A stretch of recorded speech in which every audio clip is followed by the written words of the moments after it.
Olá, boa tarde a todos e todas. Estamos começando mais um Viva Literatura na Cotter TV, nesta sexta-feira, 16 de abril.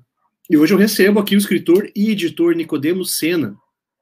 Ou seja, é uma forma muito interessante a gente encerrar a semana, né? Uma semana bastante cheia e com algumas notícias ruins, outras boas.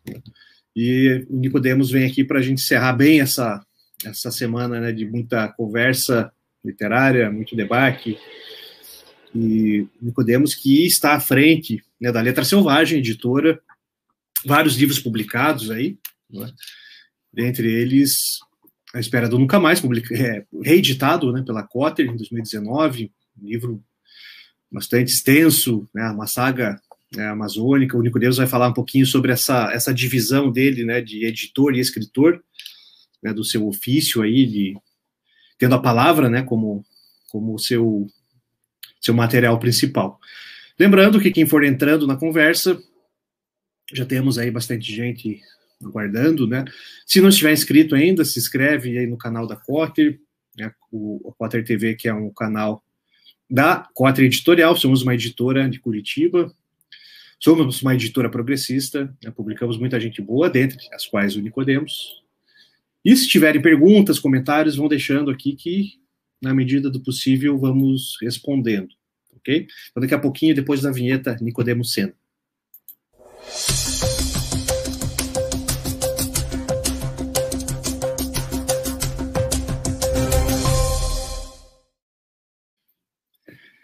Então, eu vou trazer aqui o nosso convidado desta tarde, caríssimo Nicodemos Sena. Boa tarde. Boa tarde, Daniel Ozek. É um prazer, né? Imenso, né, estar aqui. Agradeço o teu convite. Estou aqui à disposição para conversar. Vamos bater um papo, né? Espero que seja um papo gostoso para que todos que estão nos vendo e ouvindo, né, possam apreciar, tirar algum proveito, oxalá. Oxalá, saravá. Saravá. E espero que já temos comentários aqui. Temos aqui o Marcelo Nogueira, que nos colocou em contato, né? O Marcelo, que é o livreiro, né, parceiro aí da Cotter. Temos a poeta itajaiense Elise Castro, está sempre nos acompanhando. A Corda Bamba, que faz parte da comunidade Cotter, né, assiste todos os programas. A Corda Bamba, incrível, está sempre presente. Nos saúda aí com boa tarde. E acompanhando a conversa.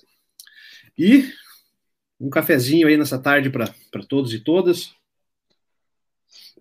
E aí, Nicodemos, vamos começar então essa nossa conversa de confrades da palavra, né?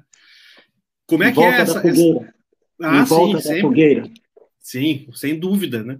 A literatura, a arte como um todo, talvez há uns bons 30 anos para mais, desde a volta da democracia no Brasil, talvez nunca tenha sido tão maltratada e pisoteada, né, por um governo, como é esse governo atual, né? A arte geral, né, cinema, literatura, teatro, enfim. Mas eu já vou querer comentar sobre esse aspecto político, né, da arte contigo. Só queria começar a dar esse pontapé inicial para te apresentar para quem está nos vendo. Você é um cara bastante conhecido na cena literária, enfim, vários prêmios, vários livros. Comenta um pouquinho sobre essa sua divisão de tarefas aí. Quer dizer, você é um escritor, você é um editor, né? Você está à frente aí da editora, você também trabalhou como jornalista, né, há um certo tempo, ou seja, a palavra sempre esteve presente no seu ofício, né? Comenta um pouquinho sobre essas atividades todas aí. Eu acho que a palavra, né? Tudo começa na palavra. Ou antes, né? Ou antes da palavra. Na verdade, eu acho que o artista, ele busca esse instante, esse momento, essa situação, esse lugar, né? Anterior, né, à expressão, né, do pensamento, que é a palavra, né? Mas o mundo se constitui pela palavra, né? Assim, lá nos textos sagrados, né, sempre tem alguém que fala, alguém que expressa e a coisa acontece. Eu acho que nós, artistas, principalmente os da palavra escrita, né, ou falada, eles buscam essa, digamos, esse instante primordial. E então, quer dizer, eu venho de um mundo, eu nasci na Amazônia, no oeste do Pará, quase fronteira com o estado do Amazonas, Amazônia brasileira, né? E nasci no oco da selva, sou um menino de selva, embora branquela, que quando a gente vem para São Paulo, né, e a gente fica um pouco branquela. Quando eu cheguei aqui, eu era bem tostado pelo sol inclemente, né, do Equador. Então, nasci no oco da selva com 7, 8 anos, tem uma ideia, sem registro de nascimento. Eu fui despejado com minha família em Santarém do Pará, na época uma cidade que devia ter uns 15, 20 mil habitantes, quando muito. Uma pequena clareira entre selva e 2 rios imensos que se cruzam ali, que é o Tapajós e o rio Amazonas. Amazonas, o rei dos rios, né? O rio de maior volume de água, e hoje dizem que até o de maior extensão.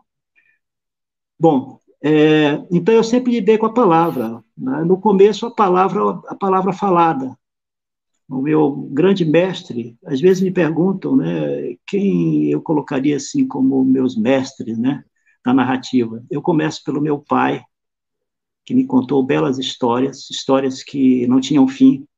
Começava na terra, ia para o fundo do rio, para os companheiros do fundo, né, os guias do fundo. A nossa cultura é muito uma cultura de água, né, em que a sabedoria geralmente está submersa, está no fundo. É preciso descer ao fundo das águas. E a palavra água tem 1000 significados para nós. E essas histórias iam para o céu, festas no céu, voltavam, histórias de príncipes, de princesas, de cavalos, de animais, de cachorro, rompe-mato, quebra-pedra, ouve longe, né? E meu pai é um exímio contador de histórias. E aquilo eu acho que vai entrando, né, na alma da gente, esse gosto de ouvir histórias e de reproduzir as histórias que a gente ouve e de inventá-las, principalmente, né?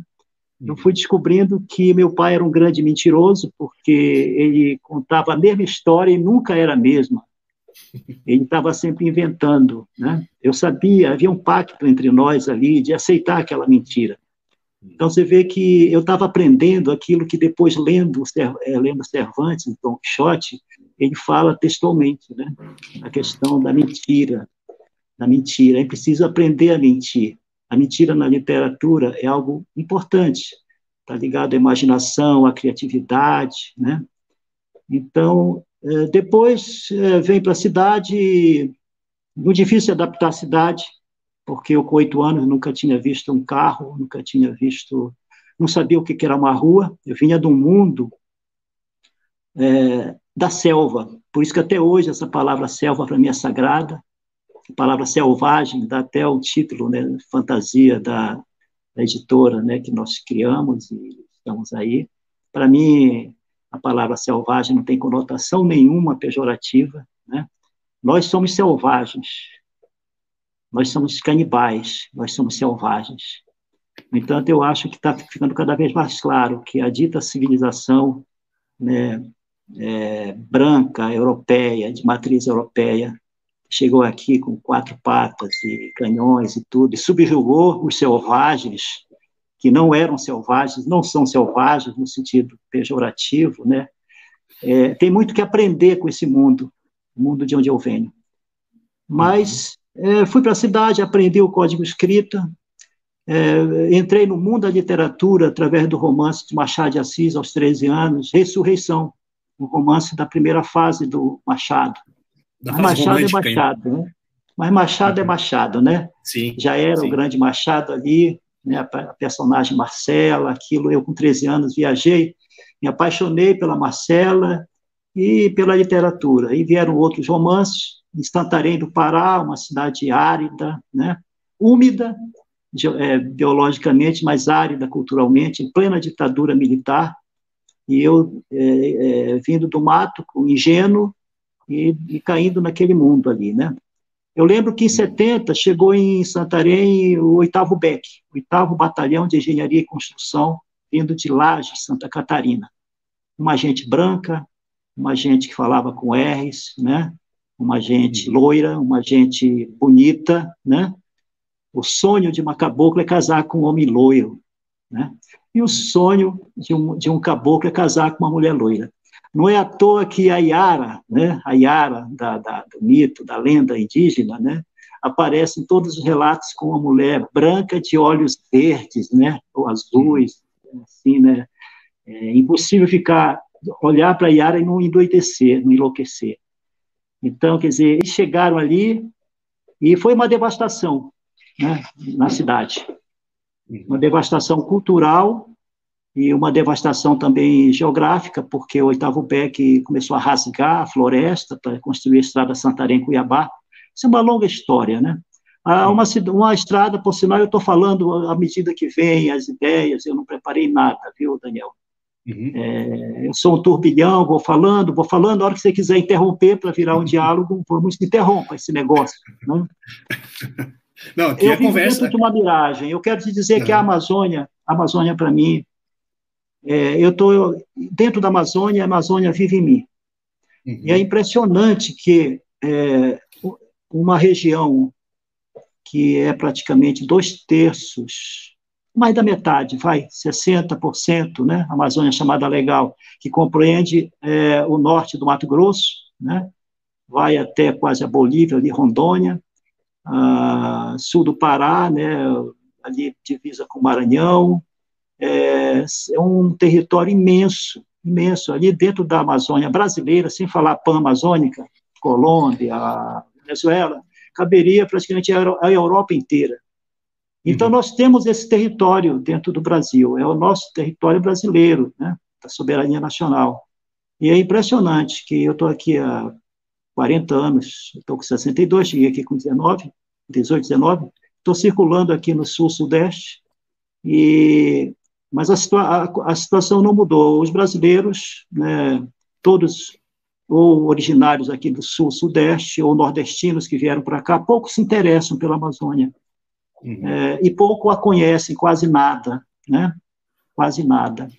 Embora a Amazônia seja habitada, né, boa parte da sua população, por descendentes de nordestinos, levas de nordestinos que não só vieram para o sul, para o sudeste, mas foram também para a Amazônia, né, para trabalhar no ciclo da borracha, né, e até mais recentemente em outras levas, né, o Giro da Seca, etc, etc. Então, a Amazônia também ela tem um contingente, né, de irmãos nossos oriundos do Nordeste, né? Então, tem uma mescla na Amazônia de uma cultura cabocla, indígena, né? A cultura cabocla é uma cultura híbrida, né? Eu represento a cultura cabocla, é bom dizer. Os meus romances todos expressam essa cultura. Mas o caboclo amazônico, independe, outro detalhe, né? Ser caboclo não quer dizer necessariamente ter o biótipo da etnia indígena, né? Tem homens brancos loiros que têm alma cabocla lá, que viveram, nasceram, né? E eu sou um desses, eu sou uma mescla de caboclo. Eu tenho um irmão, por exemplo, que é a cara de índio, o apelido dele é índio, puxou muito para a matriz do meu pai, né? E minha mãe, descendente de portugueses, né, com uma linhagem até judia, judaica, israelita, né, cristão novo, de olho azul, tudo, e nasceu esse branquelo aqui. Mas a minha alma é cabocla, né, e com forte influência indígena. Eu nasci nessa região de fronteira entre Pará e Amazônia, que é a região do Saterê-Maué, né?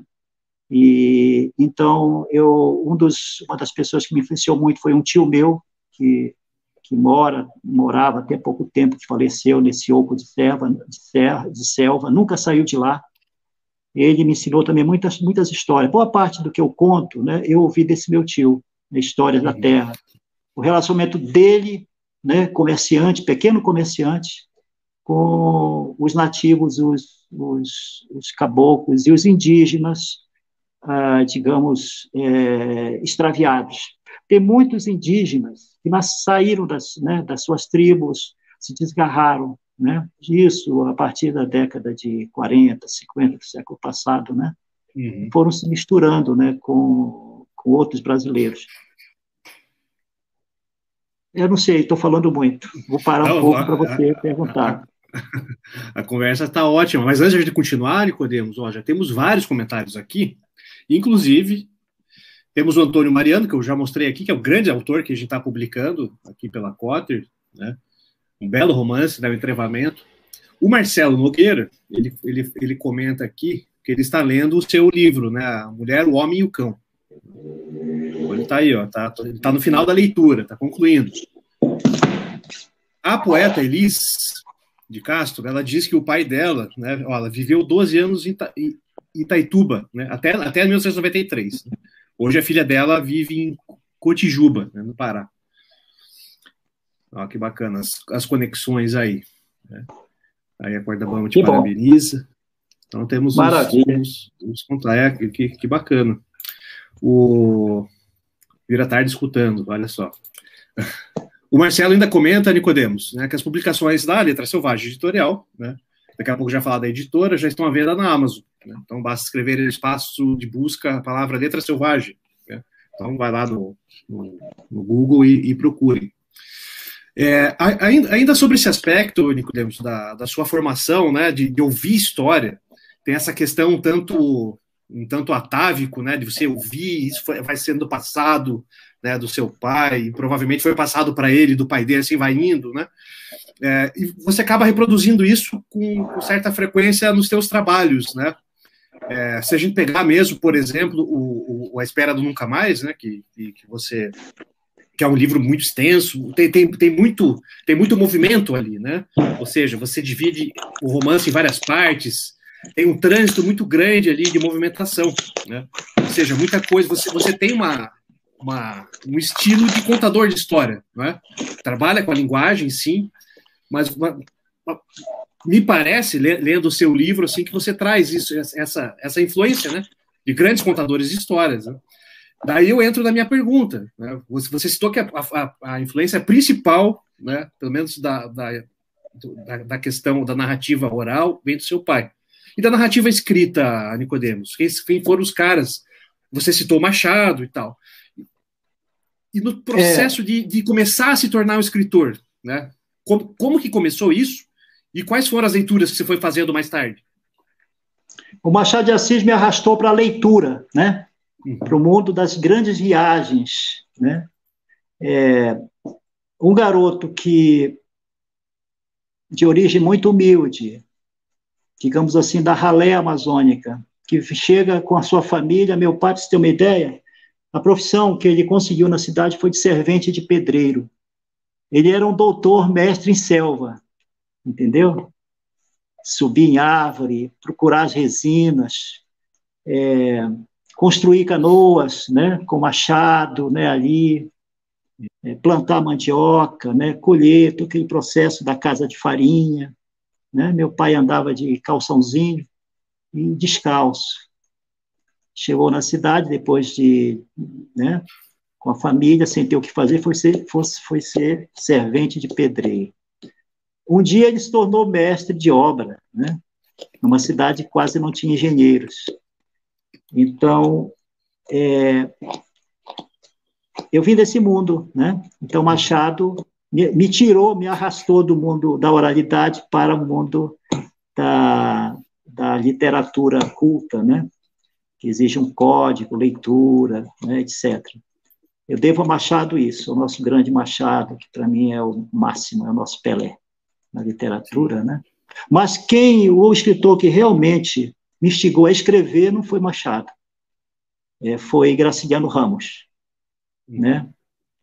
Com os 13 eu encontrei Machado, depois passei por toda aquela literatura do Nordeste, né, numa biblioteca do meu tio Olinto Neves, que era professor de português, que tem uma história de vida interessantíssima, e depois que o filho dele estava praticamente formado em medicina na capital, aí que ele retomou os estudos, fazendo supletivo. Ele era um sapateiro em Santarém, Olinto Neves. Eu dedico a ele e a mais duas pessoas, o Espera Nunca Mais. Né? Quem tiver exemplar vai ver, Olinto Neves, uma figura importante na minha vida.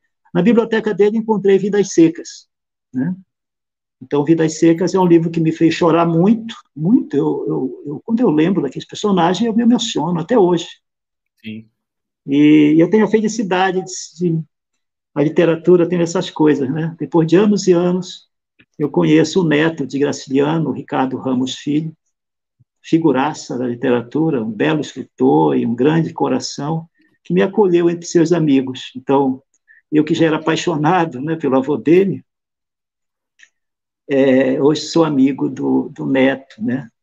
Então, eu me sinto assim muito próximo de Graciliano Ramos, né? Toda a literatura dele. Então, o Graciliano, lendo o Vidas Secas, deu um estalo na mente, né? Se Machado me trouxe para o mundo da imaginação e da linguagem, o Graciliano, ele me abriu o mundo, né? O olhar crítico sobre o mundo. A literatura do Graciliano é psicológica, assim, mesmo, né? Os animaizinhos lá, baleia, né? Eles têm todo né, uma densidade psicológica, mas ele é um escritor, né, que está interessado nas relações sociais, né? Tem uma visão muito crítica. Então, me deu vontade de escrever a partir de Graciliano. Devo isso a Graciliano. E comecei a escrever, né, aos 13, 14, 15 anos, né? Não, foi mais Graciliano eu li aos 14, 15, por aí. Machado um pouco antes, eu lembro disso. Então, Graciliano é fundamental para mim, né? Depois, grandes escritores brasileiros, por exemplo, eu gosto muito de Dionélio Machado, que eu acho que é o Dionélio e os Ratos, né? Também é um modelo, né? Um estándar de modelo, né? de grande romance, O Louco do Cati. Outro salto para mim, outra influência, né, fundamental foi Dostoiévski, né? O grande escritor russo, Dostoiévski, né? Irmãos Karamazov, né? Crime e Castigo foi o primeiro romance que eu li dele.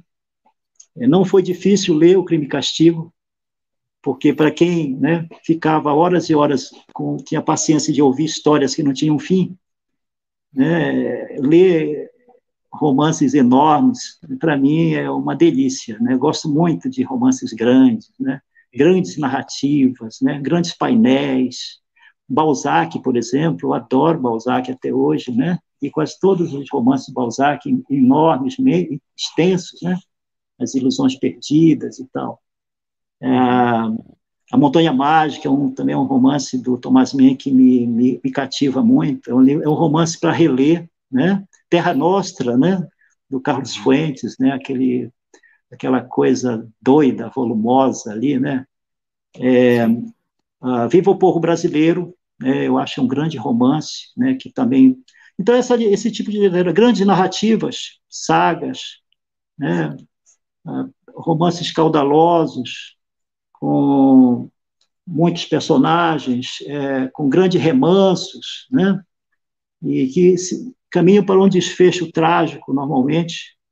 Esse é o meu modelo de narrativa. Mas tenho grande admiração, eu tenho minha veia também crítica, de crítico, já fiz resenhas, né? Eu tinha uma coluna de resenha no jornal da minha região, chamado Estado de Tapajós, Estado de Tapajós, que tem até hoje, virou um portal importante, quase que uma agência de notícias, né, que produz notícias para o mundo inteiro. Se vocês entrarem na internet, vocês vão encontrar o Estado Net, do meu amigo Miguel de Oliveira, de Santarém, que também tem um giro aí pelo Brasil e voltou para sua terra. Eu admiro muito esse meu amigo que conseguiu voltar para sua terra e conviver com aquele ambiente provinciano, perigoso, né? Que na Amazônia, não, às vezes, se resolve no 3/8 a coisa, né? No interior do Brasil ainda. Eu mesmo trabalhei em 2000 em Belém do Pará como jornalista da província do Pará, jornal que era do Chateaubriand, né, um dos mais antigos do Brasil. E eu fui para lá trabalhar em 2000, muito seduzido pelo projeto do novo dono. Eu fiquei um ano lá, não aguentei ficar mais, né? Fui ameaçado de morte pelo secretário de Cultura, né, de Belém, ligado aos tucanos, porque nós estávamos fazendo uma série de reportagens sobre patrimônio histórico da cidade. Belém é uma cidade muito portuguesa, belos casarões todos, né? E todos muitos em ruína, né? E nós começamos a retratar essa realidade lá no nosso jornal, e aquilo, lógico, né? não agradou às autoridades, e fui ameaçado de morte, e eu tive que sair de lá. Minha esposa falou, não, vamos embora antes que aconteça algo, né? Então, esse é o mundo de onde eu vim, a Amazônia, terra de coronéis de barranco, de uma oligarquia cruel, né? Sanguinária, capacha, lambe-bota, né? da grande burguesia nacional, sempre disposta a entregar, né, o seu povo na bandeja. Isso está até hoje, basta ver que grandes queimadas, né, do governo Bolsonaro estão sendo produzidas e a gente não vê, né, um cacique da Amazônia, né, levantar a voz, porque todos, quase todos, estão na mão, né, dos governos aí, né. Essa já é uma outra história também, mas que eu acho que vem ao caso de falar, né, isso aí. Sim. Mas o que você falou mesmo da literatura? Então, o Graciliano, para mim, é um grande escritor. Se perguntarem 3 escritores brasileiros, né, eu colocaria Machado de Assis, Graciliano e Guimarães Rosa, né? A nossa tríade. Sim. E depois temos outros ali que também são grandes, entre os 10, né? A gente poderia colocar ali. Nós temos grandes escritores, grandes romancistas, contistas, né, também, poetas, né? Mas na narrativa que... Eu sou um romancista, um narrador de longo curso. Meus romances, o romance mais curto é A Mulher, o Homem e o Cão, que o meu amigo Marcelo Nogueira, a quem devo essa entrevista, agradeço, Marcelo. Aliás, muitas outras coisas ele está trabalhando para nós, é um homem que entende, né? Entende de livro e sabe como é que esse zelo da cadeia do livro. E eu te agradeço, Marcelo, né? E espero que nós tenhamos aí uma parceria legal e a Letra Selvagem venha se constituir, né, numa referência, né, para os autores, os bons autores brasileiros, como é a Cotter.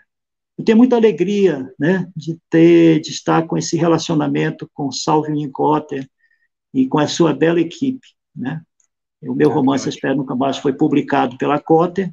Eu poderia publicar pela Letra Selvagem, mas é complicado, né, quando o autor ele mesmo publica seu texto. Eu publiquei 2, 3 pela Letra Selvagem e, sinceramente, eu fico um pouco inibido de divulgá-los, porque, ao mesmo tempo, tenho que divulgar com outro autor, né, do selo, e eu fico, assim, um pouco, sabe, travado para divulgar a mim mesmo.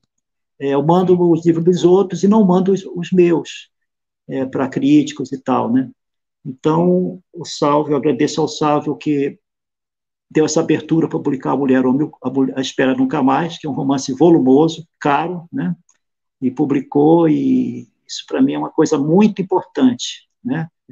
O texto passar pelo crivo, pela aceitação do outro, começa pelo editor, né? E eu tive a sorte de já A Espera Nunca Mais, na primeira edição, foi publicado por um editor do Pará, Gengis Freire, já faleceu vítima da Covid ano passado, né, mais um que se foi vitimado. E ele bancou o livro integralmente na época, né, foi uma coisa milagrosa, um escritor desconhecido, porque até então não tinha publicado nada. Eu era um jornalista apenas do Pará, e ele publicou o livro. Publicou a segunda edição e saiu agora a terceira pela Cotter, né? Então é isso.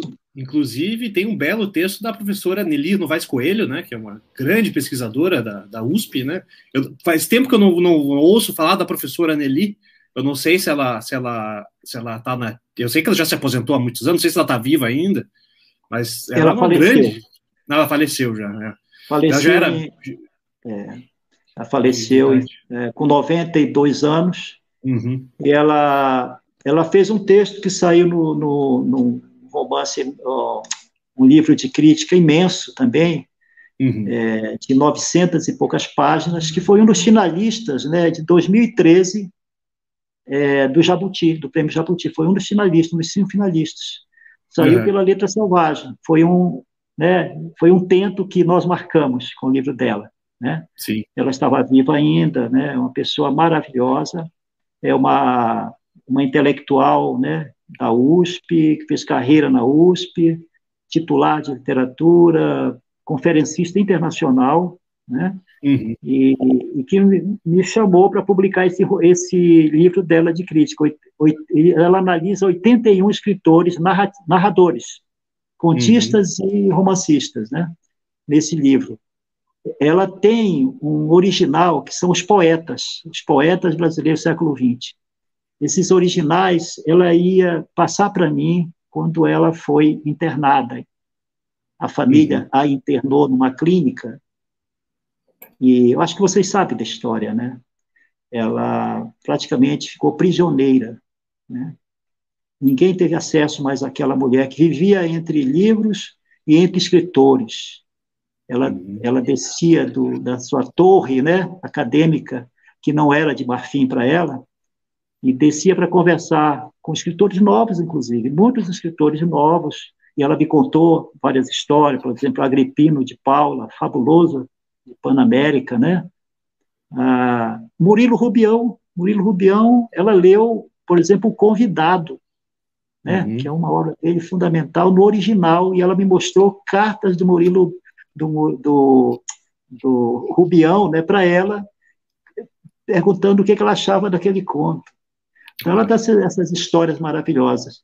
E eu me tornei amigo dela pela literatura. Antes de publicar o livro dela, Lei Selvagem, né, ela já tinha escrito coisas, textos, inclusive que saiu na Folha, no Estado de São Paulo, né, na época do lançamento da primeira edição do A Espera Nunca Mais, sobre o meu romance. E ela faleceu, uma perda para a literatura, mas tudo tem seu tempo, né? Sim. É uma pessoa que está na nossa memória, construiu. Ela é muito importante para a literatura chamada infantil, literatura para crianças. Sim. Ela criou a cadeira de literatura infantil na USP, né, na época, né, uns 30 anos atrás. No lançamento do Escritores Brasileiros do Século XX, que nós fizemos na Casa das Rosas, em São Paulo, ali na Avenida Paulista, né, eu convidei alguns escritores para homenageá-la, para dar uma palavra. Um deles foi Loyola, o grande Loyola, que na sua grandeza e na sua humildade foi lá e, ao vivo, ao lado da Nelly, né, fez um depoimento maravilhoso, colocando, né, a Nelly no lugar que ela merece. Eu tenho isso gravado, está até na YouTube, na internet, se vocês procurarem o lançamento esse lançamento homenagem à professora Nelly, né? Os livros da Letra Selvagem também têm recebido, têm sido acolhidos por outros críticos importantes, né? Além da Nelly, Ronaldo Caggiano, Nelson de Oliveira já fez textos na Folha de São Paulo, né, quando do lançamento de alguns títulos. Marçal Aquino escreveu sobre o romance, a novela maravilhosa do Caio Porfírio Carneiro, O Sal da Terra. O grande Ricardo Guilherme Dick, que é um escritor fabuloso, num nível assim de, sabe, dos grandes da literatura, e quase completamente desconhecido do público. Isso acontece, né, no Brasil, né? Uma pena. Ele teve um texto maravilhoso, 2 textos também, né, na Folha e me parece que no Estado de São Paulo. Essas resenhas todas eu guardo, né, comigo. Então, a Letra Selvagem tem um percurso, viu, Daniel? Desde 2008 para cá. O livro da Olga Savary, de poesia,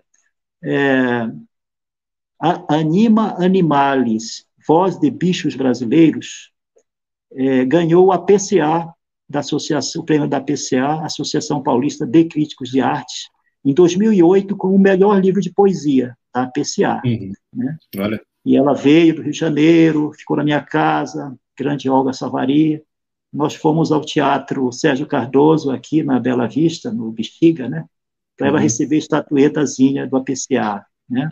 O grande romance do português Antônio Cabrita, eu lancei aqui, né, em primeira edição, chama A Maldição de Ondina. A Maldição de Ondina.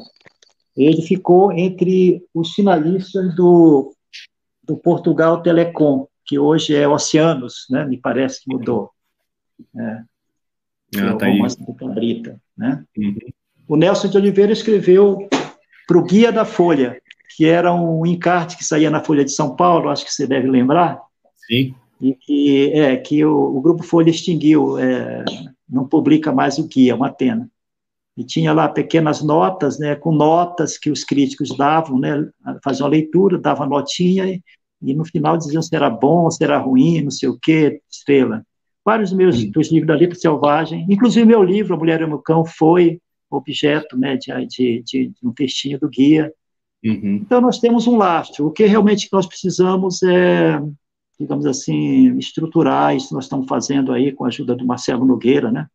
Essa parte de distribuição, levar a coisa mais a sério, mais profissional, né? Entrar nesse mundo da internet. A notícia é muito boa, sabendo que os livros já estão, né, na Amazon, né? Sim. Nós estamos com um relacionamento bom, né, com a Martins Fontes, a rede Martins Fontes, e com várias distribuidoras de livros, né? Então, eu anuncio aí para quem está nos vindo, procurar os livros da Letra Selvagem, todos os autores. Não são muitos, né? Porque nós buscamos a qualidade. Para ser publicado pela Letra Selvagem, né, tem de agradar o conselho editorial, que é formado, é um conselho editorial informal, né, feito por pessoas apaixonadas por literatura, né, que contribuem para esse projeto. É um projeto, né, de colocar a palavra no seu devido lugar. A palavra com fundo, né? Que tem muita palavra publicada sem fundo, cheque sem fundo, só capa de livro, só imagens, só, né?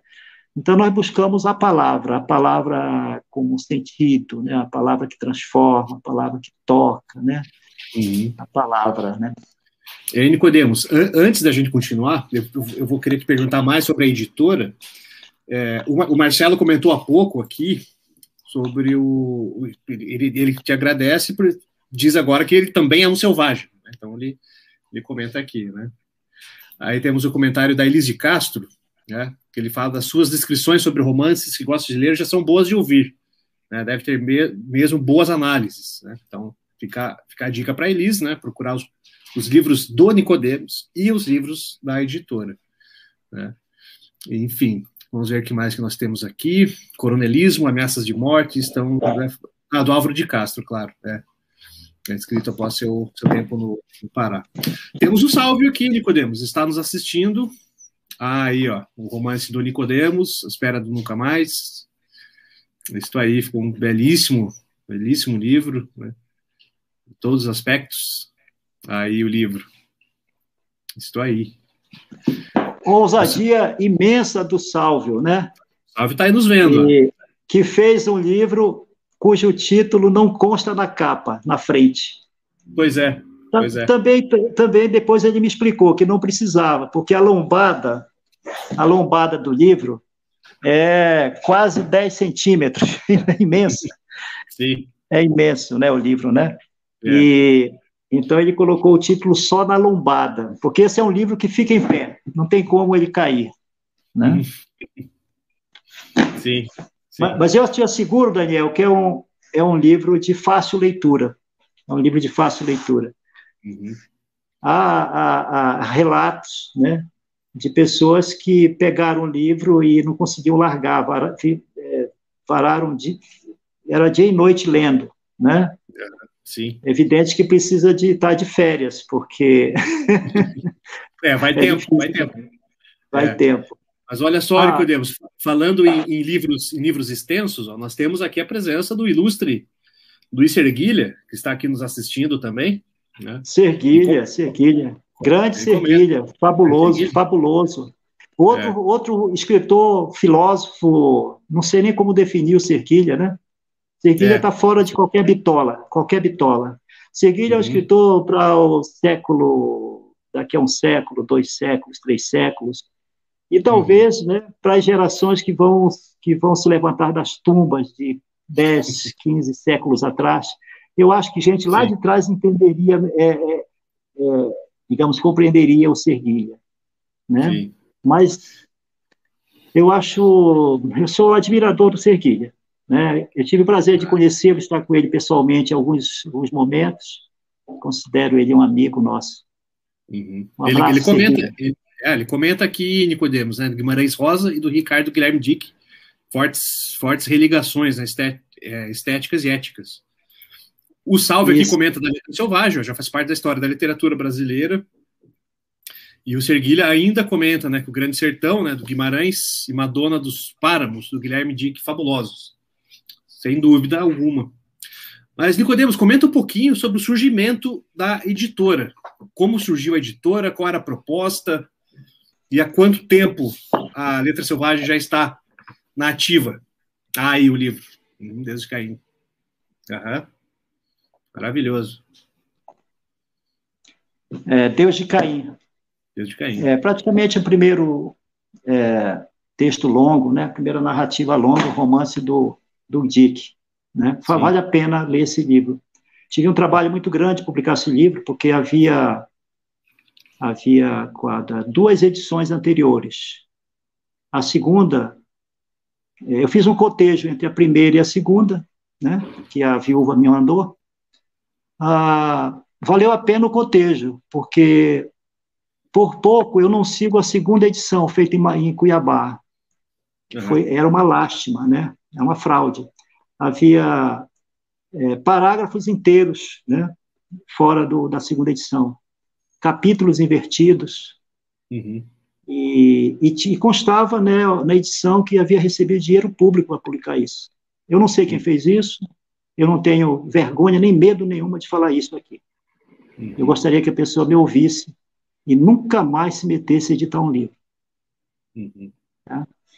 Então, foi um trabalho muito grande, o Marcelo Ariel até me ajudou, ele deve lembrar, nesse trabalho de cotejo, né? Mas, enfim, saiu o livro foi bem aceito, e depois dessa edição, eu tenho notícias aí de que outros editores se interessaram, né, pelo Dick. Uhum. Muitas teses acadêmicas estão sendo feitas, e o livro continua sendo pedido, é uma espécie de best-seller nosso, embora esteja completamente fora do curso, né, do chamado mercado, né, e tal, né? Mas eu acho assim que a palavra busca, né, as pessoas vão em busca da palavra certa, né? Uhum. Todo livro tem seus leitores. Então, eu sou um escritor pouco lido, que não tenho inveja nenhuma dos escritores, né, que conseguem, né, muitos leitores, como Jorge Amado, né, e outros, né? Uhum. Eu acho que há lugar para todo mundo, um campo vasto. Né? O importante é ler, o importante é gostar da palavra, fazer leitores, né? Isso que é importante. Sem dúvida. E como surge... Você fez uma pergunta, me fez uma pergunta e eu não respondi. Você fez uma pergunta e eu não respondi. Qual foi? Eu te perguntei sobre o surgimento da Letra Selvagem. Como surge a editora e qual que era a proposta inicial e depois como que funciona o recebimento dos originais, as respostas para os autores, como é que funcionam? Como que é o modus operandi da Letra Selvagem? Sim. Bom, como surgiu? Eu era um escritor, né? Tinha publicado já 2 romances, A Noite é dos Pássaros e Eu Espero Nunca Mais, né? Uhum. A Noite é dos Pássaros. Isso aqui está em segunda edição, uma editora lá de Mossoró, Sarau das Letras, do Cláudio Arcanjo e do Davi Medeiros. Faz um belo trabalho, né? Quanto ao artefato do livro, eu acho bonito, né? Tem o estilo e tal, as edições, papel bonito, né? Ele também publicou esse livro e bancou o livro, né? Mas sempre no sentido de parceria, né? Ele cuida desse livro e eu cuido de outros livros. Eu tenho um livro dele publicado pela Letra Selvagem, que é um livro de crônicas, belo livro, chamado Uma Garça no Asfalto, né? Então, mas como surgiu? Surgiu em 2007, eu num boteco em Mogi das Cruzes, conversando com um amigo meu, poeta, chamado Edivaldo de Jesus Teixeira, juiz do trabalho, né? É um camarada de uma grande cultura, que lê em várias línguas, fala inglês, italiano, né? Juiz do trabalho.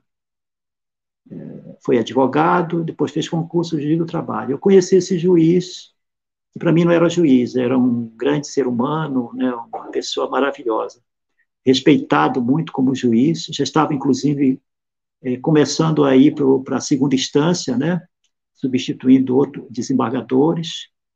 E aí, nessa conversa, ele mostrou para mim os textos dele, e eu vi ali, né, muito valor, muita vida, muita densidade, muita verdade naquilo, né? Uma pessoa sofrida, né? Se do ponto de vista material ele estava bem, mas do ponto de vista espiritual havia muito desconforto, muita tristeza, né?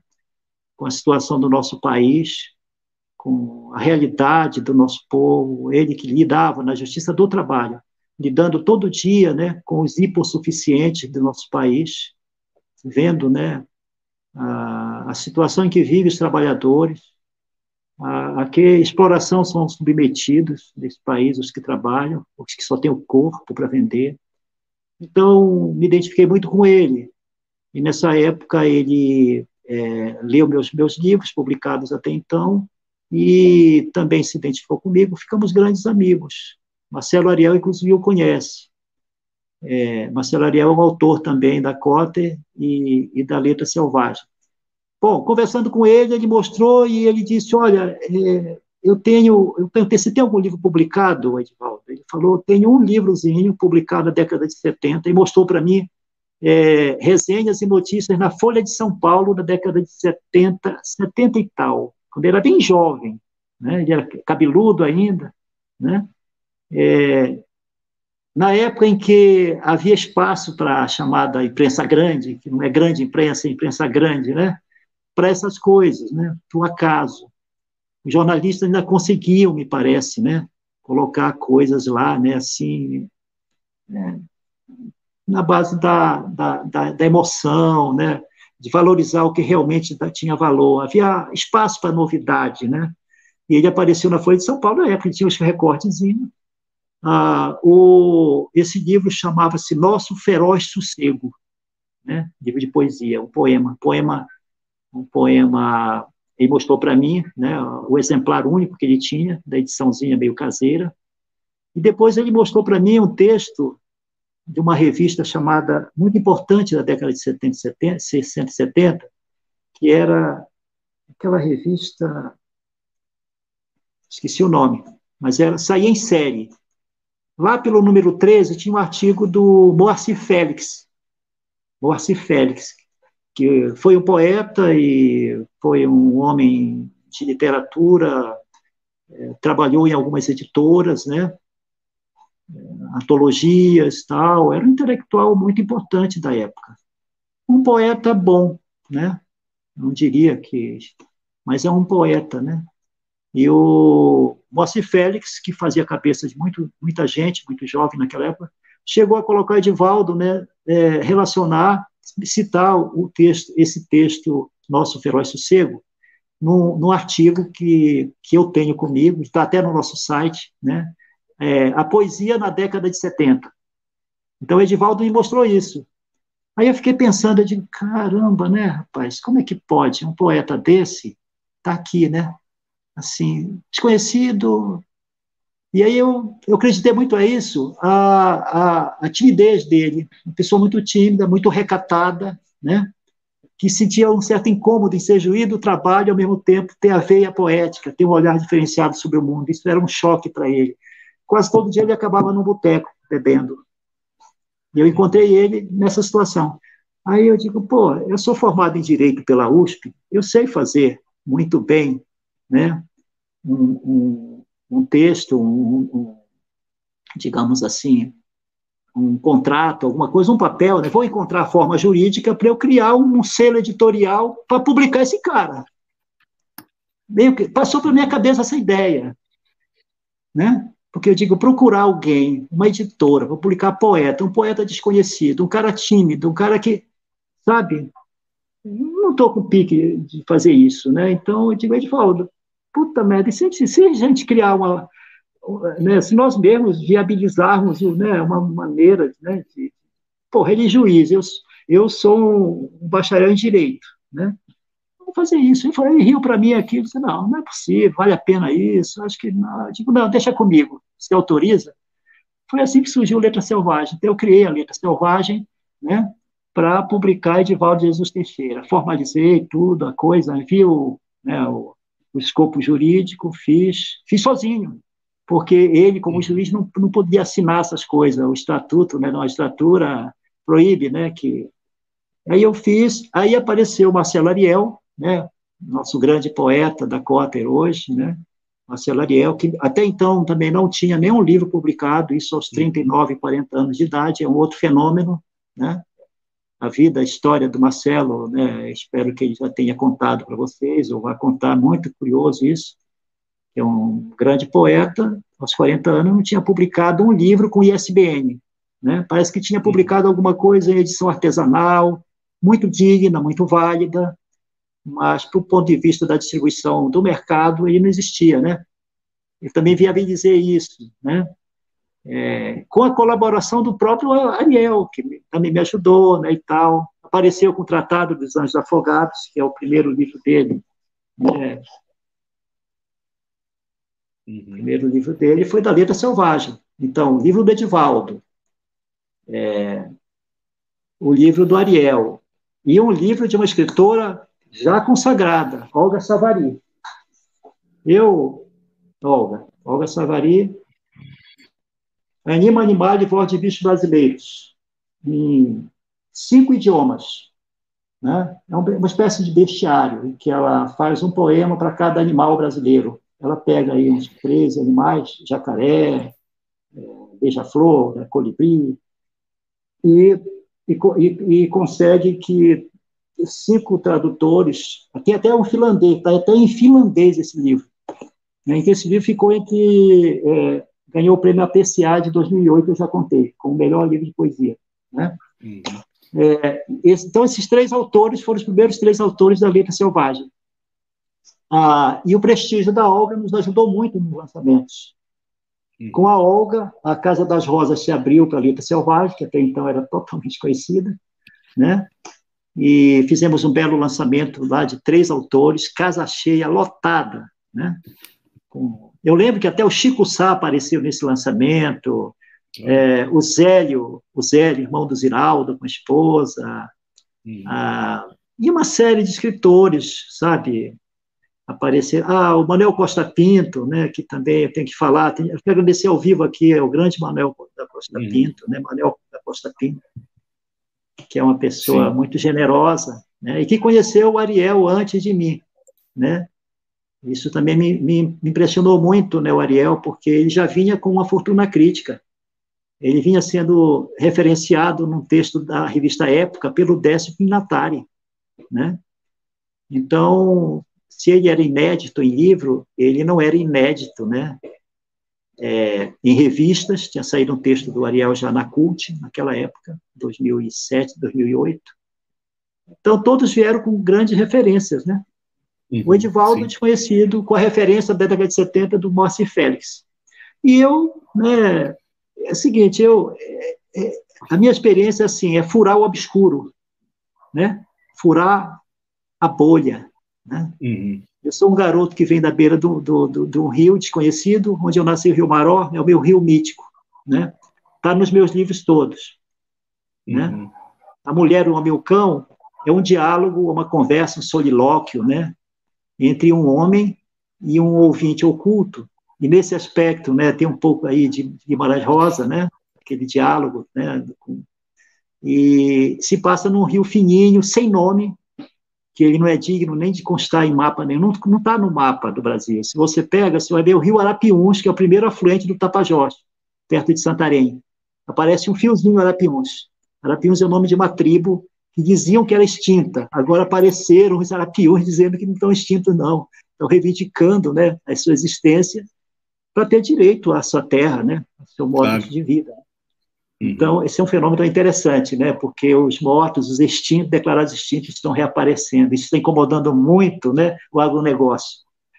Sim. E o Maró... O Salles fica louco. Fica louco com isso. Mistura tudo, né? Sempre que as Pedras Nunca Mais tem uma família, né? Na saga, começa com a família Bagata, os Bagata, né? Silvestre Bagata, Sebastião Bagata, né? E tal, são os caboclos explorados, né? né, nessa cadeia de exploração que vem do sul do país. Naquela época tinha extração de resinas, seringa, jutaicica, né, e outros produtos da selva. Era uma Amazônia extrativista, né, no começo da Espera Nunca Mais, da saga, década de 50, por aí.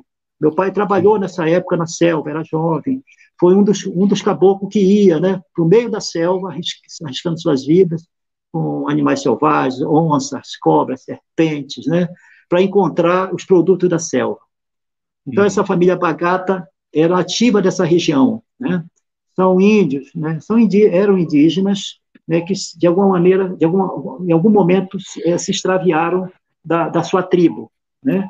Que eram os Saterê Maué, né? Da fronteira com o Amazonas. Eu localizo aí. Às vezes fico pensando qual a origem dessa família, que eu cresci ouvindo a existência dessa família. Meu tio me contava, meu pai me contava, né? E depois, anos, eu encontrei com descendentes da família, que hoje, né, lutam, né, pela sua identidade indígena lá. E dois foram assassinados nessa luta já, lá no Rio Maró, né, de 10 anos para cá, assassinados pelos sojeiros, que estão tentando se apossar das terras ali, que estupram as mulheres, viciam na cachaça, né, os homens, né, e exploram aquele povo. Então, o Rio Maró é isso, né? Eu me perdi um pouco, eu estava nesse caudaloso rememorar, me perdi um pouco sobre isso, né? Mas eu espero nunca... voltando à Letra Selvagem. Então, eu publiquei esses 3 livros, depois vieram outros, né? Eu fiquei pensando, não adianta publicar só esses 3. Passei a ter um compromisso com a Olga Savary, uma mulher que tinha ganho o prêmio Jabuti, né? E ganhou a PCA, aquilo me encheu de alegria, todos me elogiaram, e eu peguei corda, né? Eu digo, vou publicar mais uma levazinha. Aí publiquei outros livros, sempre, né, submetendo ao crivo crítico de pessoas que realmente tinham capacidade para fazer um julgamento. Então, entrou Ney Lopes Coelho, Ronaldo Cagiano, que é um escritor muito experiente, muito solidário, que me abriu alguns contatos, né? Inclusive, o contato do Dico foi através do Ronaldo Cagiano, e logo em seguida a Nelly me confirmou que era um grande escritor, né? Fez até a orelha do livro Deus de Caim para mim. Depois vieram O Sal da Terra, o grande romance Selva Trágica, do Hernani Donato, né? Selva Trágica, do Hernani Donato, que é um italiano, descendente italiano de Botucatu, historiador, tudo, né? Um homem, um gentleman, de origem operária, mas que ascendeu, né? Ascendeu no mundo da cultura, né? Não sei se vocês lembram dele. Faleceu já também aos 92 anos, depois que publicou o livro comigo. O Sal da Terra. Publiquei um livro que é best-seller nosso, Gente Pobre, do Dostoiévski. Esse aqui foi fácil, né? Esse aqui não precisa nem divulgar. Sim. Caiu na rede aí, o pessoal compra, até porque o preço está bem baratinho, estou vendendo por R$30 um romance traduzido diretamente do russo. Tá? Aqui não passou pelo francês, não, pela língua francesa. Como acontecia com a Abril, né, nos anos 70, né? A Abril fazia isso, né? A Raquel de Queiroz, né, traduzia a partir do francês, e outros tradutores. Sim. E parece que isso era uma tragédia, né? Sim. O Avelima, que morou 9 anos na ex-União Soviética, foi locutor da Rádio Moscou, né, para o português. Saiu fugido daqui, né, por causa da ditadura. E grande Avelima está aí, mora aqui em São Paulo, nosso amigo, traduziu esse livro para mim. Manuel da Costa Pinto, né, fez até uma resenha sobre a tradução que saiu na revista São Paulo, né, da Veja, na época. Isso foi, eu acho que em 2012. E é um livro maravilhoso que eu me orgulho, porque homenagem. As coleções da Letra Selvagem, todas têm um nome de uma obra literária. A de poesia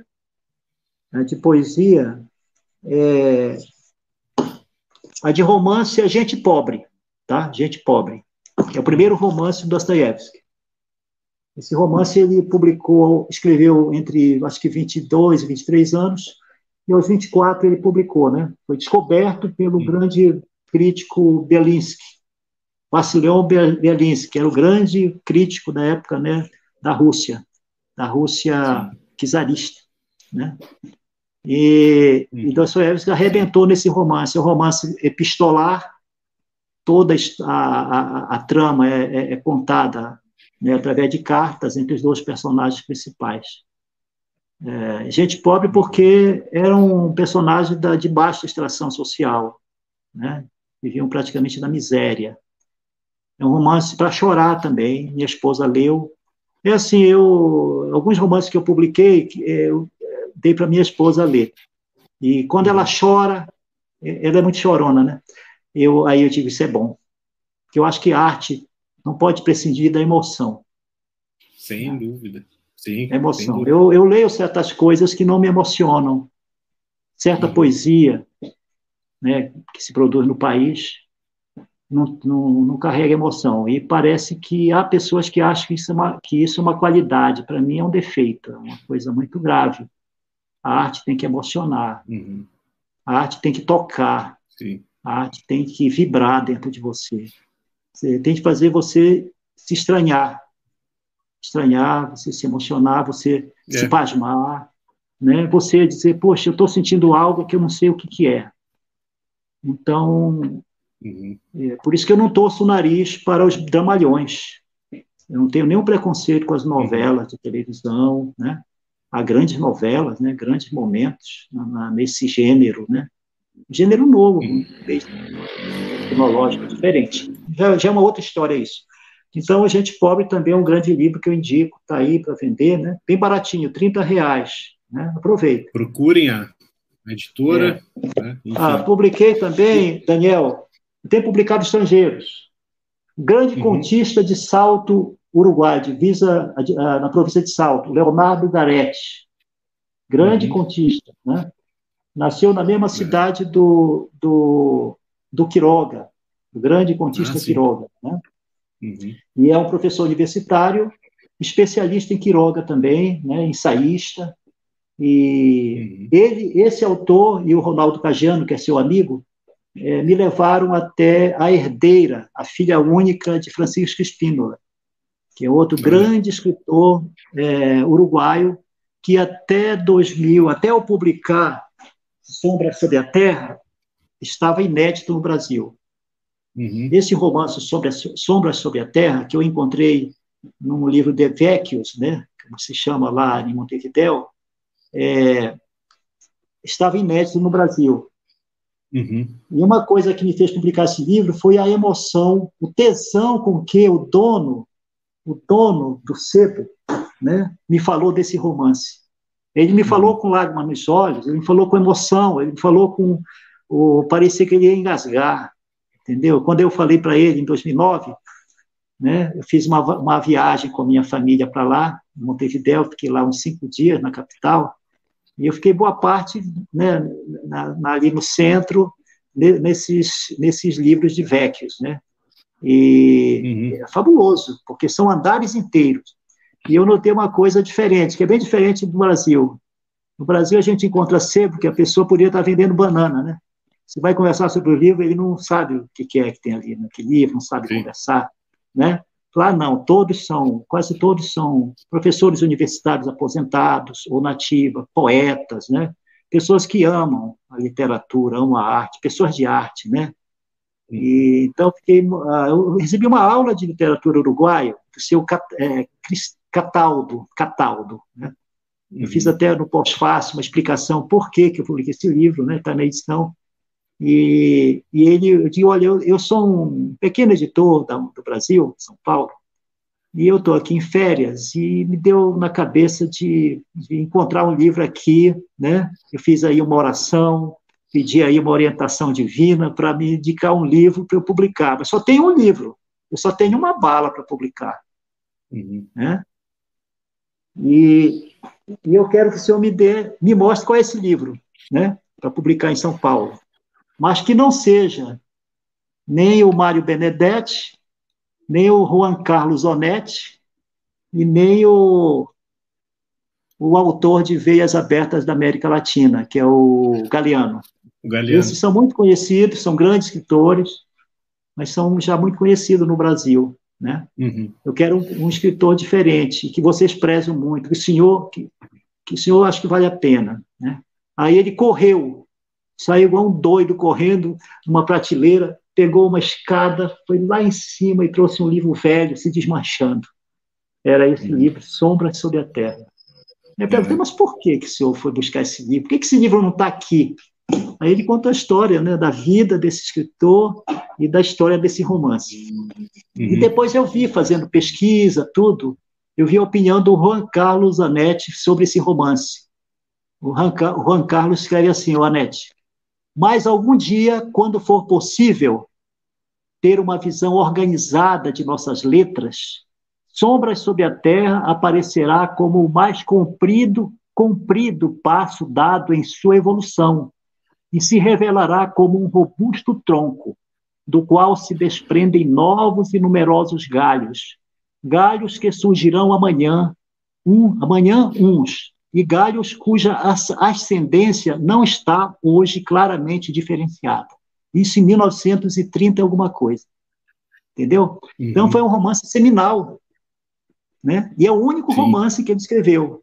Ele é conhecido mais como contistas, né? Como contista. É um contista de mão cheia, né? O nosso Francisco Spínola. E morreu praticamente encarcerado pela ditadura, né? No Uruguai, lá, uma das ditaduras, né? Da América Latina. Era um jornalista de esquerda, né? E, de uma origem de ascendência de uma aristocracia, ele vinha né?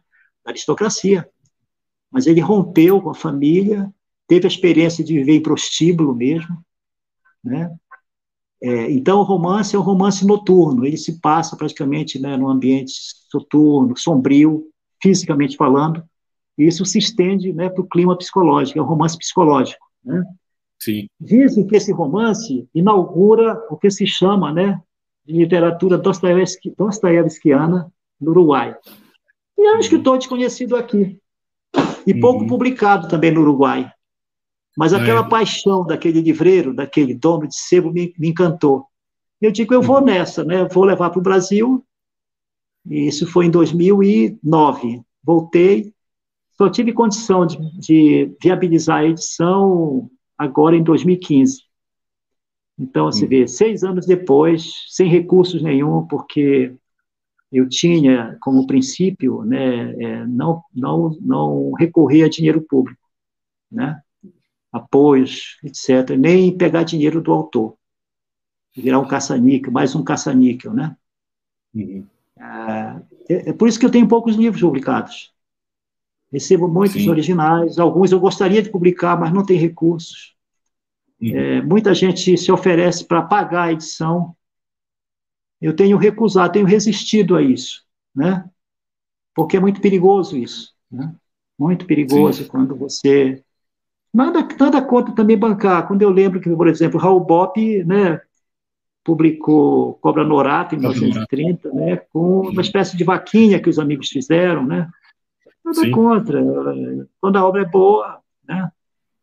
Mas é perigoso isso. Então... Mas agora, entrando na fase mais comercial, né, eu não sei até que ponto, né, tem que rever esses critérios, porque no Brasil, né, em que nós, para a gente não temos apoio nenhum, né, as torneiras todas se fecharam. Era bom ter torneiras abertas para a cultura, né? Era. Embora muitos dos recursos se extraviassem ou fosse para o bolso, né, de outras pessoas que estão no meio, né, entre o artista, né, e o público, isso é verdade. Eu acho que nunca, né, os chamados livreiros de redes ganharam tanto, né, tiveram tanto incentivo. No entanto, a primeira dificuldade, eles entram em acordo judicial e dão calote nos livreiros, né?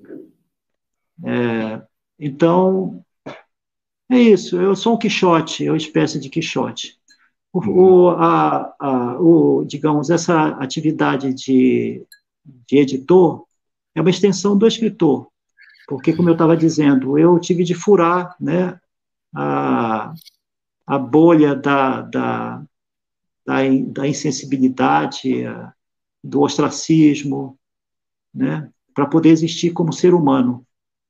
Cheguei em São Paulo com uma sacolinha nas costas, uma tiracolo, sem roupa de frio. Quase que eu morro na primeira semana, né? Fui morar num cortiço em São Caetano do Sul. Meu primeiro emprego foi numa malharia, como operário, ganhando um salário mínimo sem registro de carteira, em 77. Né? Estudando, terminando o colégio chamado colegial, terceira série, num colégio público, em São Caetano. Eu venho desse mundo, né? Da teimosia. É por isso que eu me identifico muito, né? Muito. E com isso já perdi alguns amigos, e não faço questão nenhuma de recuperá-los, por me identificar com o Luiz Inácio Lula da Silva. Sim. É uma criança que veio num pau de arara, era improvável, né, que saísse alguma coisa dali. Então eu me identifico muito com esse homem, não é uma admiração personalista, endeusar, ele é um homem, tem falhas, eu mesmo tenho algumas críticas a fazer, mas há que reconhecer que uma pessoa que sai, né, debaixo da pirâmide e consegue, né, furar esse cerco, né, cruel, né, que se impõe sobre toda pessoa pobre, é digno e não se corrompe, né? Está provado aí que ele não se corrompeu, tentaram colocá-lo à pecha de ladrão, e está provado, está sendo aí, né, revelado toda a artimanha, né, dos verdadeiros ladrões, né, da nação, né, contra essa personalidade. E está cada vez mais claro, né? Cada vez mais claro, né? Eu estou nessa luta, assim como Salve, como você, Daniel, uma luta, né, pela democracia, pela justiça social, né? Sempre naquele ideário, né, do Fernando Pessoa, que para mim é o maior poeta da língua portuguesa, com todo respeito ao nosso Drummond, que é imenso, né? É complicado dizer quem é maior ou menor, né? Não tem isso. É difícil. Mas Fernando Pessoa, que não era de esquerda, que não era nada, mas ele era extremamente rebelde, né? Quando ele diz assim que naqueles escritos de estética, que acho que são póstumos, né?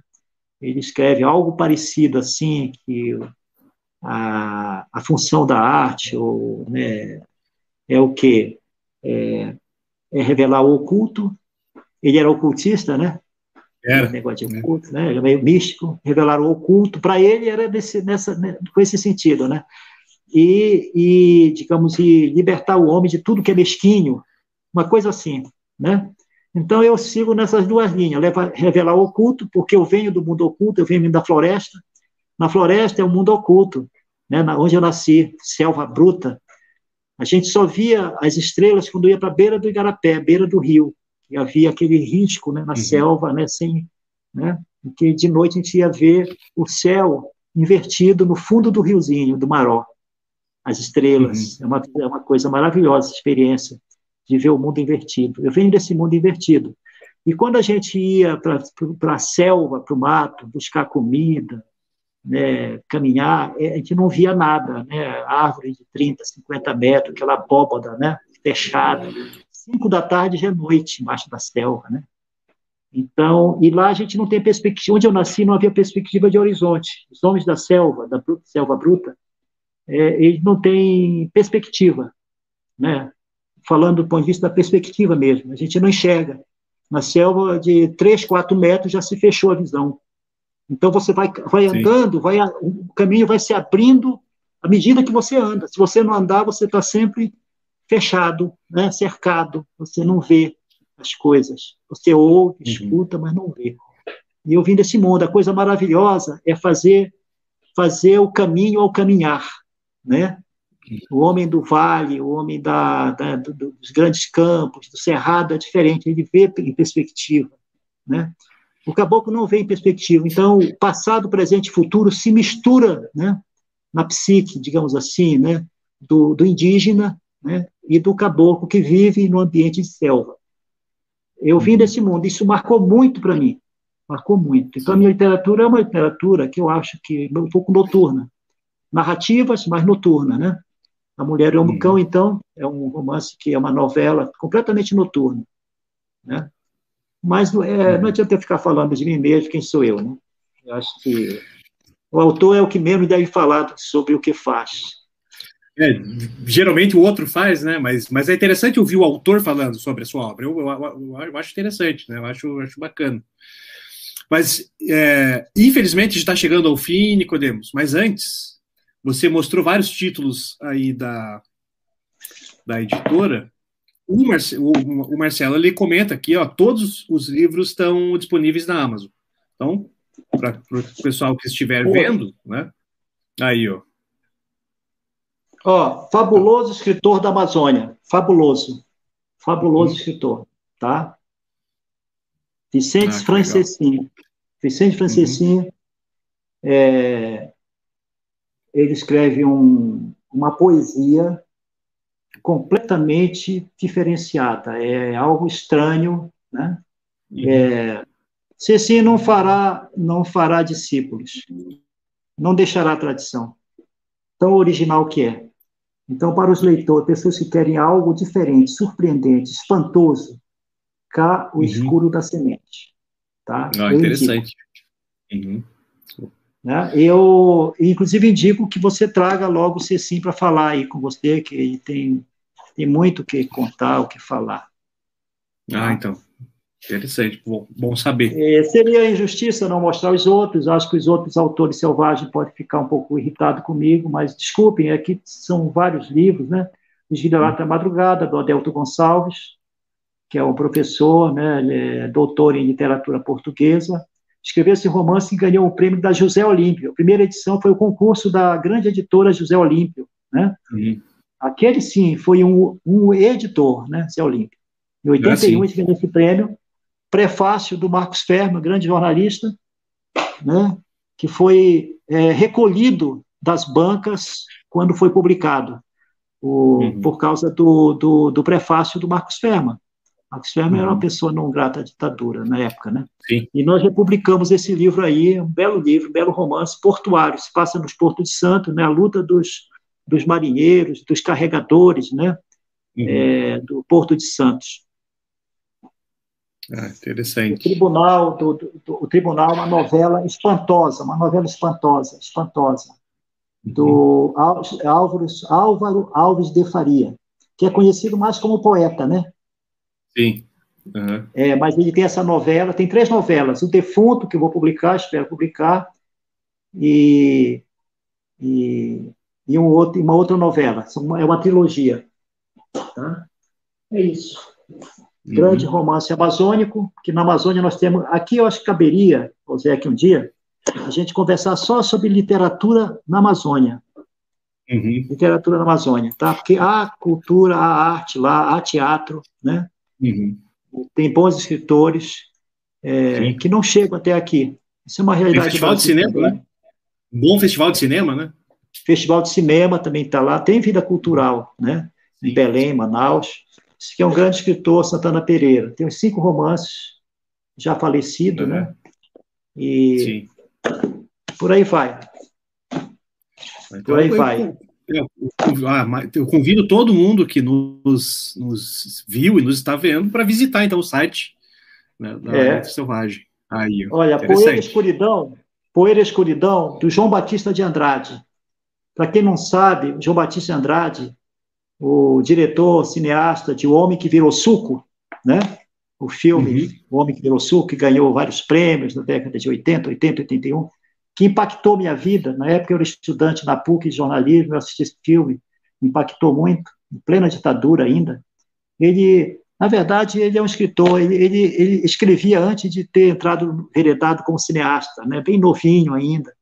E hoje ele retomou essa vertente dele, né? Essa veia literária, e está escrevendo como nunca.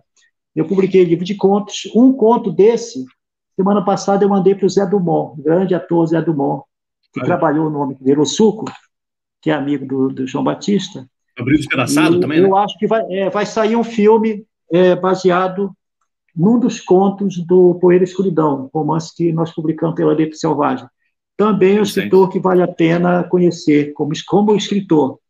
Ele é um daqueles que o cinema, né, a imagem e a palavra andam juntos, né, como o Kurosawa, né? Quer dizer, vem influenciado fortemente pela boa literatura.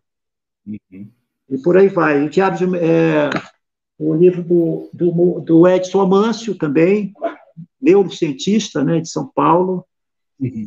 Infelizmente, eu não trouxe um exemplar aqui. Diário de um Médico Louco. Né? Mas está no site, né? Está no site, todos lá, tá?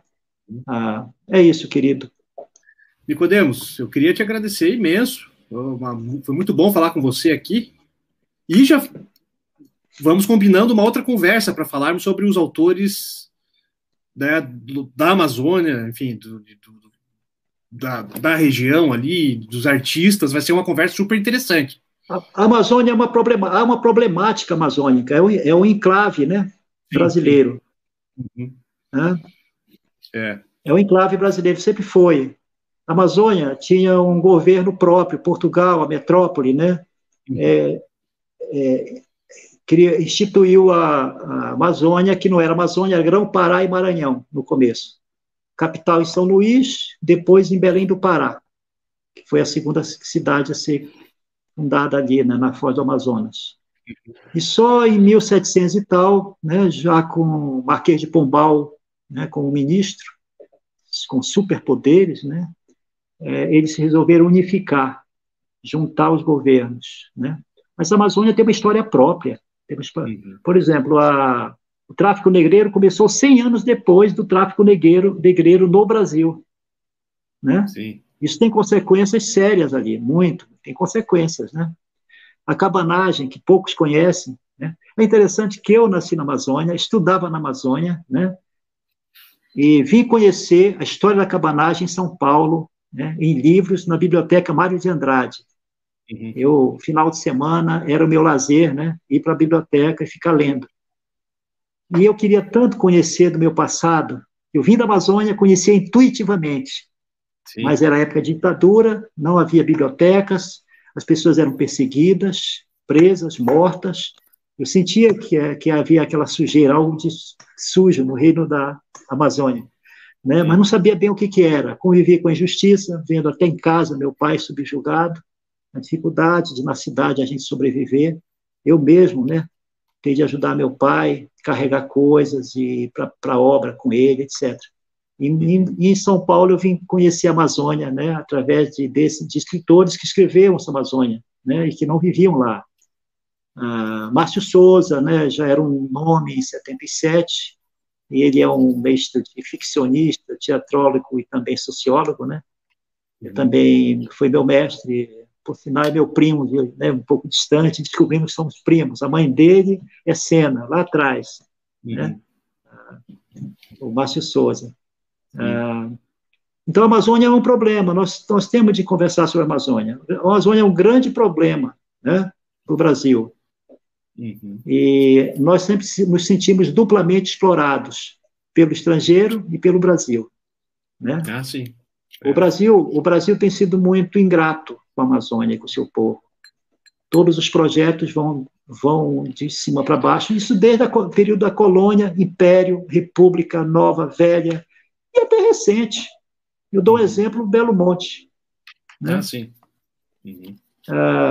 A nossa esquerda enveredou pelo desenvolvimentismo sem muita consciência crítica, né, para satisfazer os intuitos, os interesses, né,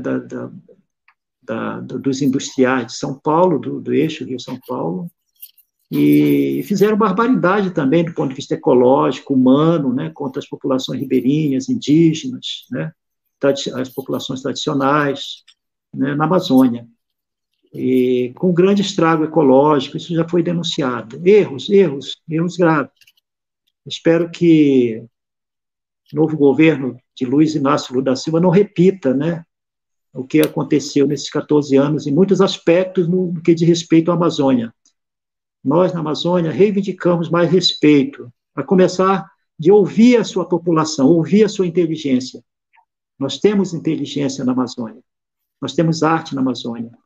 Né? Respeitar aquela parte, que afinal de contas é onde ainda sobra um pouco, né, da brasilidade. Há uma resistência ali, do ponto de vista, né, da brasilidade. O estado do Amazonas é o estado menos devastado ainda, né? Há que defender isso aí. O Rio Amazonas é um patrimônio imenso, um volume de água. Está virando um grande esgoto, uma grande drenagem de lixo, né, das cidades. Pronto, ficaria aqui é um problema também, é um programa que se deveria fazer. Se não aqui, talvez em outro lugar da Cotter, né, para a gente discutir sobre isso. Trazendo gente da Amazônia para falar, há pessoas muito mais capacitadas do que eu para tratar essas questões de fundo da Amazônia, a questão do desenvolvimento, né, qual seria o desenvolvimento, né, adequado, qual um projeto que contemplasse, né, o desenvolvimento na Amazônia, né, sem a destruição dos ecossistemas, sem a destruição da cultura humana, né, indígena, cabocla. Né. Existe ali um conúbio terrível, né, entre as oligarquias amazônicas que se formaram ali no Amazonas, né, que vem de Gilberto Mestrinho, amazonino, e os atuais.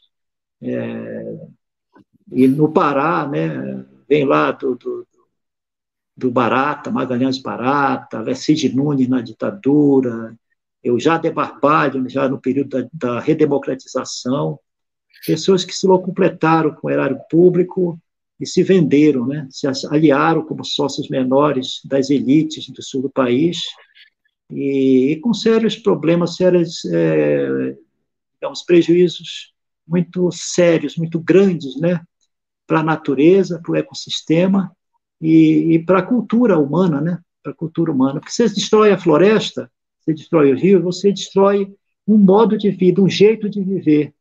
Você destrói, né, a essência, né, de uma cultura, uma expressão. Então, a expressão amazônica, que é a indígena e a cabocla, que caminham juntos e às vezes disputam, mas são irmãs, né? Elas estão seriamente ameaçadas. E eu acho que é o que o Brasil tem ainda para contribuir para o concerto mundial. Tá? Porque o Sul-Sudeste, onde está tudo tomado já, né? Onde essa vida estressada, essa vida desgraçada das grandes cidades, das metrópoles, isso aí não é modelo para ninguém, isso é uma vergonha. Né? Isso é uma imitação do que já aconteceu nos Estados Unidos, na Europa. O que nós temos é de nos voltar para o nosso lado selvagem, o nosso lado ainda inculto, né, como dizia Oswald de Andrade, né, e nele, né, buscar nossa redenção. Né. Não se trata de voltar, né, ao mundo arcaico, isolado, né, retrógrado, reacionário, não. É ver o que ainda resta da nossa raiz, né, indígena, nossa raiz afro, que embora vinda da Europa, da África, trazida à força, né, mas que, sem dúvida nenhuma, né, aqui cravou raízes e tem dado muita seiva para a nossa cultura, né, em todos os sentidos, que vai da alimentação, da música, né, da forma de se relacionar, né, o modo familiar de construir a família, modo de pensar. Nós temos de resgatar isso, fortalecer esse lado, né? Ao lado, sempre eu acho, dentro da luta de classes, porque a luta de classes existe tudo, lá na minha terra existe a luta de classe, uma aristocracia que explora a terra, que é dona dos meios de produção, que são as terras, as fazendas, e que comandam a política na cidade, né? Resta aos ribeirinhos, aos quilombolas, aos seringueiros, aos pobres da cidade, né, aos trabalhadores proletários, a submissão total.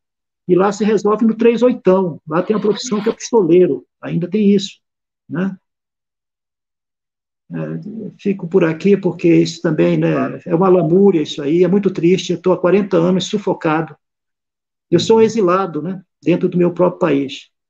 Eu aqui não sou aceito como daqui, porque eu assumo minha amazonidade. E quando eu vou para lá também não sou aceito, porque dizem que eu não sou mais de lá.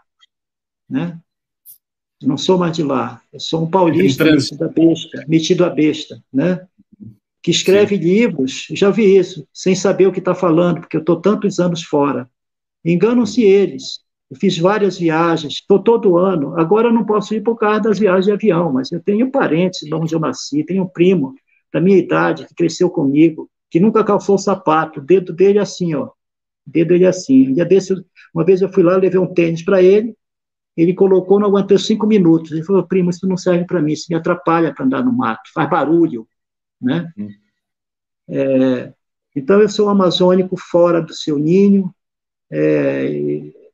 eu quero morrer, já falei para minha esposa que vou dar trabalho, né? Já pedi meu último pedido, se eu morrer, ela vai ter um trabalhinho de me cremar e levar minhas cinzas para jogar no Rio Maró. Se ela não puder ir lá no Rio Maró, que é difícil chegar lá, ela que jogue no Rio Tapajós, mais embaixo, sabe? Eu amo muito a minha terra. Sim. Eu fico triste de que a literatura que eu faço não é prestigiada. Tá? Eu assumo minha amazonidade. Se eu talvez escrevesse sobre a Amazônia, mas rejeitasse a Amazônia de público, me desgarrasse da minha origem, né? De alguma maneira, no estilo, eu sou um narrador, os amazônicos são líquidos, são extensos.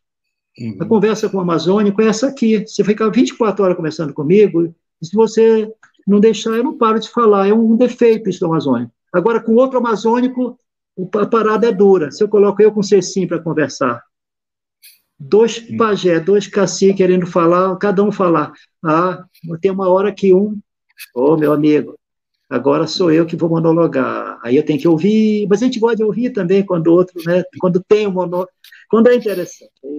Então. Não, mas foi muito bom te ouvir aqui, Nicodemos. Tenho certeza que o povo todo gostou aí, que está nos vendo ainda. E eu queria te agradecer mais uma vez por vir e já fica convidado para voltar, né? Para a gente bater mais um papo e trocar mais figurinhas, mais impressões sobre literatura, política, enfim. Né? Já fica o convite feito. O Serguilha aqui está te mandando um abraço, ó, né? Faz da vida uma arte rara, né? Para poucos. Muito obrigado. Aí. Obrigado, Serguilha. Um abraço, querido. Você aqui, muito obrigado. Muito obrigado. Tudo para mim uma descoberta. Eu sinto que você vai me guiar, né? Para eu descobrir esses caminhos, essas veredas da literatura paranaense, do Sul. Eu sei que há grandes escritores aí, gente nova surgindo, né? Vocês estão garimpando coisas, né, pepitas maravilhosas aí. Eu estou aqui para fazer uma cesta na Cotter. Eu entrei no site no dia desse e vi coisas curiosíssimas, quero conhecer. Assisti a live com o Edson Cruz, fiquei doido eu vou comprar o livro dele, tá? É ótimo. Espero que vocês dêem um desconto bom para mim. Sim, claro. Obrigado. Um abraço forte para você e nos encontramos em breve. Querido. Obrigado, querido. Um abraço, tá? E vamos trocando as figurinhas, tá? Vamos sim. Isso. Até mais. Tchau.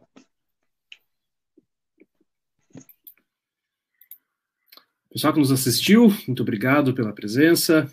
Foi muito, muito bacana o papo com o Nicodemos Sena, autor de vários romances aí, né? Publicado pela Cotter, publicado pela Letra Selvagem, editora do Nicodemos, né? Da qual ele está à frente. Temos aqui a Viviane, né? Parceira aí de Cotter, né? De comunidade Cotter. Aí agradecendo o Nicodemos, foi muito legal mesmo essa conversa. Né? Foi muito bom, ótima forma de encerrar a semana. Espero que vocês todos e todas tenham um fim de semana